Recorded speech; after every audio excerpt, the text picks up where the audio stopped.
ખાસ ખબરોના સમાચારોની શરૂઆત કરી અમદાવાદથી। અમદાવાદ શહેરના ઓઢવ વિસ્તારમાં પત્નીના અન્ય યુવક સાથે સંબંધ હોવાની શંકા રાખીને પતિએ લોખંડનો સળિયો મારતા પત્નીને બ્રેન હેમરેજ થયું અને ફટકા મારીને પત્નીને હત્યાનો પ્રયાસ કર્યો હતો, જેમાં પત્નીને હોસ્પિટલ લઈ જતા હેમરેજ થયું હોવાનું સામે આવ્યું છે।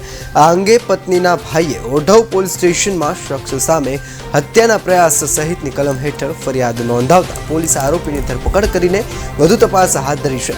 બનાવની જો વિગતવાર વાત કરીએ તો ઓઢવમાં રહેતા કમલેશ સોલંકી રિક્ષા ડ્રાઇવિંગ કરીને પરિવારનું ગુજરાન ચલાવે છે, જેમાં તેમની 40 વર્ષીય મોટી બહેન સાધના બેને પહેલા પતિ સાથે 8 વર્ષ પહેલા છૂટાછેડા લીધા હતા, જે બાદ 2 વર્ષ પહેલા કનુભાઈ માછી સાથે પ્રેમ લગ્ન કર્યા હતા। બાદમાં બંને ઓઢવમાં ભાડેથી રહેતા હતા, જેમાં કનુભાઈ રિક્ષા ચલાવે છે અને સાધના છૂટક મજૂરી કરે છે। ગઈ 1 તારીખે વેપારી મહામંડળની અંદર એક બનાવ બનેલો હતો, જેની અંદર પત્ની છે પત્ની અને પતિ વચ્ચેનો ઝઘડો હતો, જેની અંદર પત્ની ઉપર ચારિત્ર્યની શંકા રાખી અને આ આરોપી છે કનુભાઈ ધુળાભાઈ માછી, જેણે તેના માથાની અંદર એક લોખંડનો સળિયો મારેલો હતો, જે બાબતે એ પત્નીને માથાની અંદર હેમરેજ થયેલું હતું અને એને સારવાર હેઠળ રાખેલી હતી।